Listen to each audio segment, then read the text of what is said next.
My, I am Ahmedabad batchmate, Kargil war veteran, and a decorated soldier, and a very good friend.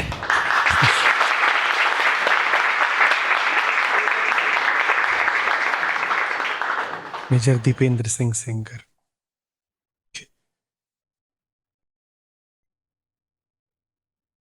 नमस्ते Acharya ji. Acharya ji, chapter 129 the past is the present. Sir, इसमें one never just drifts past the past, conscious efforts is needed. So sir, conscious efforts मतलब इसको थोड़ा मैं detail में जानना चाह रहा था। जो हमारी पूरी संरचना है ना, शरीर की, मन की, ये पास्ट से ही बनती है। ये इस तरह से डिजाइंड नहीं है, कन्फिगर्ड नहीं है कि ये पास्ट को पास्ट में छोड़ दें।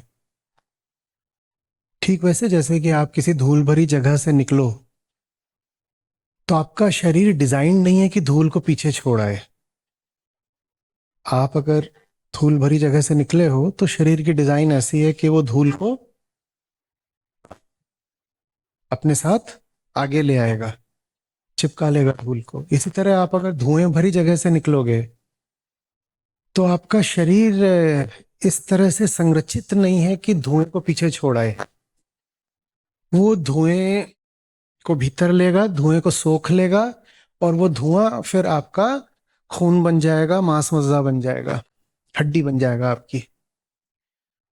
तो बाय डिफॉल्ट हम ऐसे हैं कि पास्ट को एक्यूमुलेट करेंगे ही करेंगे, और सिर्फ एक्यूमुलेट नहीं करेंगे, उससे आइडेंटिफाई करेंगे। वो धुआं जो आपका शरीर बन गया उसको आप बोलोगे मेरा शरीर, और वो है क्या? पास्ट का धुआं, जिसको अब आप क्या बोल रहे हो? मेरा शरीर। इसी तरह अतीत के आपके जो अनुभव हैं सब, और जो आपको संस्कार मिल गए, आप पर प्रभाव पड़ गए, कंडीशनिंग हो गई पूरी, उसको आप ये नहीं बोलते कि वो सब अतीत की बात है। उसको आप बोलते हो my identity, my current identity. तो सबसे पहले तो ये समझना होता है कि past has a way of becoming the present, और normally, usually, what you call as the present is nothing but a flow from the past. ये डिफॉल्ट सिचुएशन होती है। ये एक बार समझ में आ गया तो ये भी समझ में आता है कि इसमें गड़बड़ कितनी है और नुकसान कितना है। क्योंकि अगर पास्ट ही प्रेजेंट बन रहा है तो फ्रीडम कहाँ है? पास्ट आप बदल सकते हो क्या? पास्ट आप बदल नहीं सकते, और पास्ट बन गया है प्रेजेंट, तो मतलब फिर प्रेजेंट को भी बदल नहीं सकते। और जो कुछ भी आप काम कर सकते हो, कहाँ कर सकते हो? तो प्रेजेंट को बदल नहीं सकते, काम सब प्रेजेंट में हो सकता है, इसका मतलब अब कुछ नहीं कर सकते ना।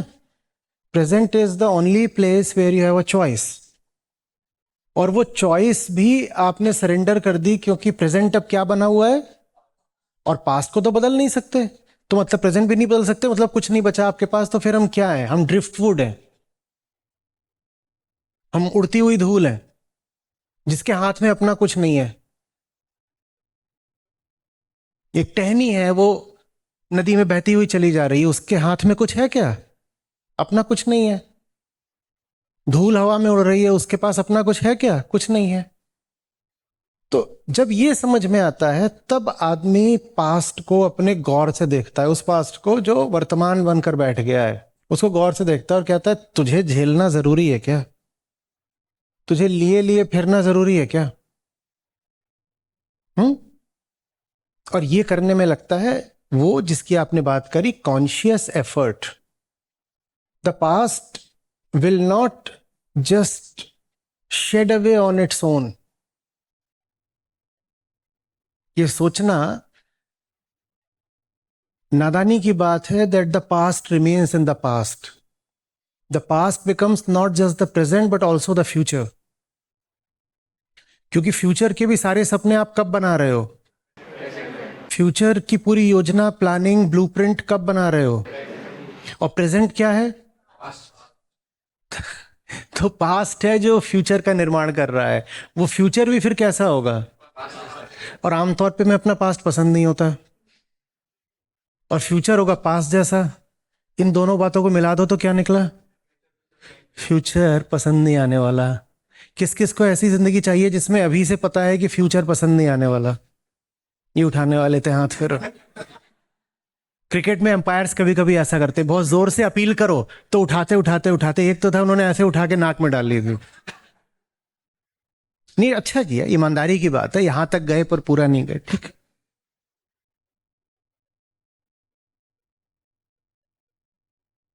समझ में आ रही है बात? ये तो आपको कोई कॉन्शियस एफर्ट नहीं करना पड़ेगा अतीत की कठपुतली बनने के लिए, वो तो आप हो ही। हाँ, उससे मुक्त होने के लिए जरूर आपको चैतन्य प्रयास करना पड़ेगा।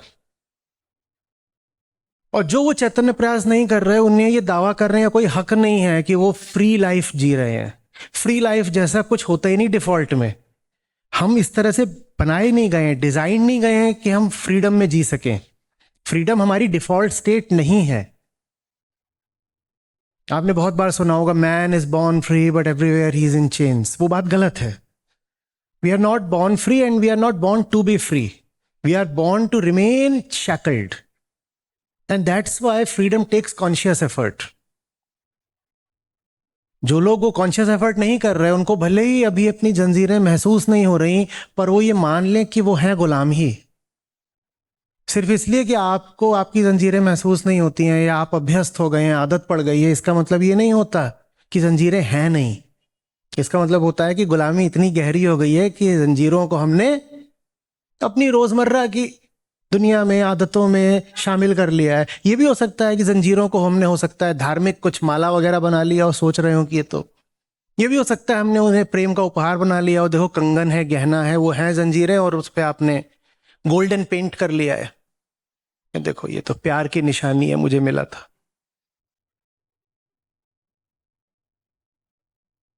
हम ये याद रख सकते हैं, अगर आपने सोचा समझा, जागरूक प्रयास नहीं करा है, तो डिफॉल्ट स्टेट तो बॉन्डेज की ही है। Inviolable law. आप इसमें यह नहीं कह सकते कि नहीं मैं लकी हूं, मैं तो बचपन से ही फ्री हूं, या मेरी सिचुएशंस ऐसी थी कि मुझे बॉन्डेज वगैरह मिली नहीं। कुछ ऐसा कुछ भी नहीं है। Nobody can be an exception. जैसे हर बच्चा बंधक पैदा होता है और फिर सोशल कंडीशनिंग के द्वारा और ज्यादा वो गुलाम बनता जाता है, बेड़ियां पहनता जाता है, वो सबके साथ होता है।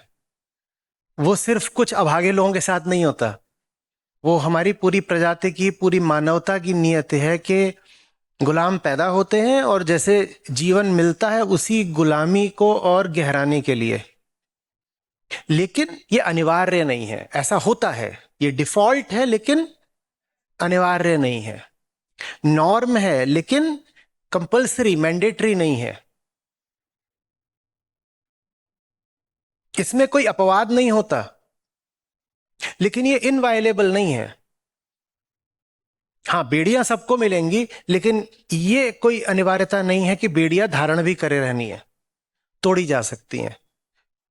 तो फिर मनुष्य जन्म का ही शायद उद्देश्य यही है कि वो बेड़ियां जो लेके पैदा होते हो, और वो बेड़ियां जो आगे और ज्यादा कड़ी मजबूत होती जाती हैं, आपकी कलाई को और अपनी गिरफ्त में लेती जाती हैं, उन बेड़ियों को पहचानो और काट दो।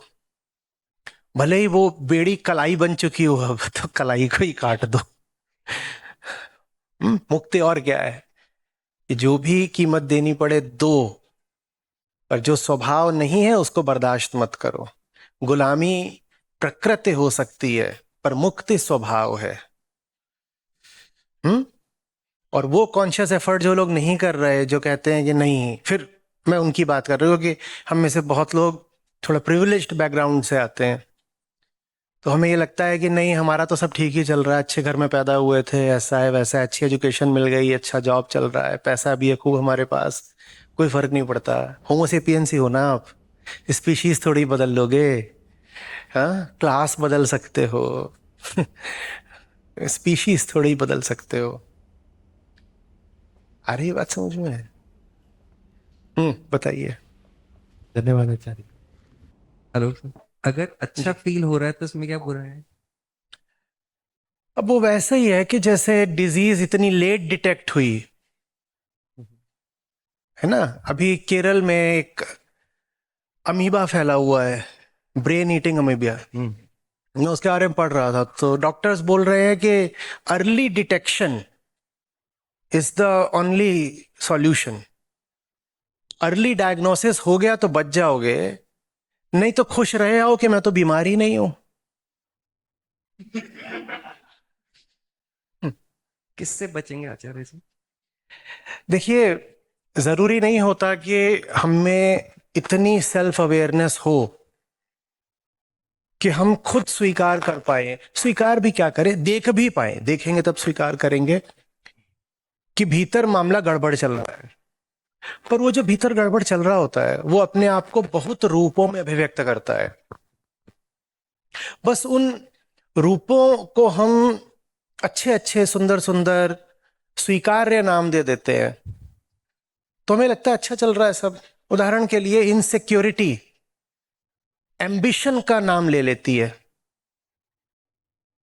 अब बहुत बड़ी बेड़ी है इनसिक्योरिटी के रूप में, आदमी डरा हुआ है, लेकिन हम उसको स्वीकार नहीं करते कि डर है भीतर और बंधन है भीतर। हम कहते हैं पट्टा एम्बिशियस है, बहुत आगे निकलेगा, जिंदगी में कुछ करके दिखाएगा। और फिर हम कहते हैं मुझे कोई बीमारी नहीं है, मैं तो गो गेटर हूं, मैं तो एम्बिशियस हूं। भाई ये जो एम्बिशन है ये इनसिक्योरिटी है और बहुत बड़ी बीमारी है। इसी तरीके से भीतर दूसरे पर चढ़ बैठने का भाव खूब है। दबोच लूं, शोषण कर लूं। हम नहीं कहेंगे कि मैं एक्सप्लॉइटेटिव हूं, हम कहेंगे मैं लवर हूं और सिर्फ पॉजिटिव हूं थोड़ा सा। और कहेंगे, मानेंगे ही नहीं कि कोई बीमारी चल रही है। कहेंगे I am madly in love. मैं बीमार कैसे हो सकता हूं? प्रेम तो स्वास्थ्य की निशानी होती है ना। आपका जो प्रेम है वो पॉजिटिवनेस और ओनरशिप के अलावा और कुछ है क्या? बताइएगा। और अगर नहीं है तो आप उसको प्रेम का नाम क्यों दे रहे हो? पर ये जो नामकरण है इसके पीछे बड़ी बड़ी बीमारियां छुप जाती हैं। आप कोई भी मुझे बीमारी बताइए, मैं आपको बताता हूं कि उसका अलंकृत नाम, डेकोरेटेड नाम क्या दिया जा सकता है। कोई भी बीमारी बताइए, चलिए करते हैं, खेलते हैं। Greed, progressive, hmm, depression, deep thinker,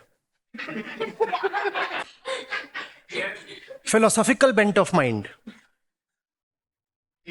हाँ जी, फियर के तो सारे ही नाम है, अभी बोला तो। इनसिक्योरिटी, एम्बिशन, आप जितने भी अच्छी अच्छी चीजें, आप अच्छा, आप दो चार अच्छी चीजों के नाम बताओ जिनको आप बोलते हो कि these are appreciable traits in a person, उनके नाम बताओ और मैं बताऊंगा कि वो सबकी सब फियर हो सकती हैं। एक कॉन्फिडेंस इज फियर। रुको, कॉन्फिडेंस फियर हो सकता है कि नहीं? हम्म, आपको आपको अभी मुझसे बात करनी है तो आपको कॉन्फिडेंस की शायद जरूरत नहीं पड़ रही होगी, या पड़ रही है? कुछ नहीं, ऐसे ही बैठे हो आराम से, आप सर हिला रहे हो, कुछ भी आराम से चल रहा है। और आप जब जॉब इंटरव्यू देने जाते हो तो आपको कॉन्फिडेंस की जरूरत पड़ती है, क्योंकि अभी आप डरे हुए नहीं हो, क्योंकि कुछ भी स्टेक पर नहीं है। पर इंटरव्यू में कुछ स्टेक पर होता है तो आप कहते हो I want to feel confident. Confidence is fear.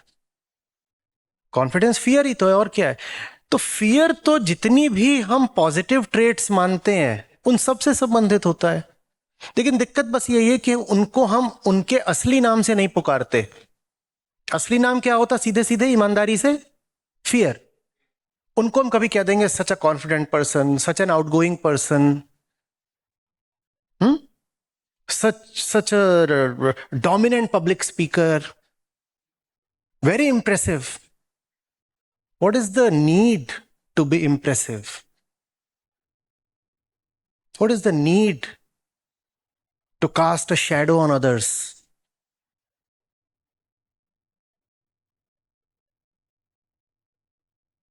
तो बीमार तो हम होते हैं, पर जब बीमारी को तुम अच्छे अच्छे नाम दे दोगे तो और क्या होगा? ये वैसी सी बात है कि 3-4 दिन का सड़ा हुआ खाना है, ठीक है, उसको ले करके और उसमें बढ़िया मसाले का तड़का मार करके ताकि उसकी बदबू छुप जाए, और उसके ऊपर कुछ गार्निशिंग वार्निशिंग खूब कर दीजिए और उसको कुछ बढ़िया सा नाम दे दीजिए। क्या? कुछ भी ऐसे ही, कचरा दो प्याजा, और कहिए यहां पे सड़ा हुआ क्या है? कुछ भी नहीं, ये तो एक नई रेसिपी है। हम इसमें बड़े पारंगत हो जाते हैं।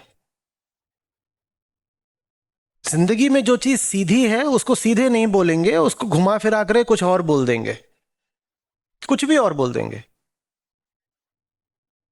हम्म। कोई वायलेंट है तो उसको बोलेंगे नहीं नहीं, ये ना थोड़ा एम्पैथी की ओर से हैंडीकैप्ड है।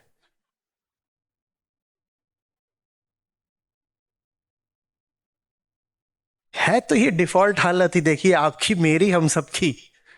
हम्म। क्या करें, हम प्रकृति ने हमें पैदा ही ऐसा करा है। आप उस चीज को जल्दी एक्नॉलेज करें, ज्यादा अच्छा है बस।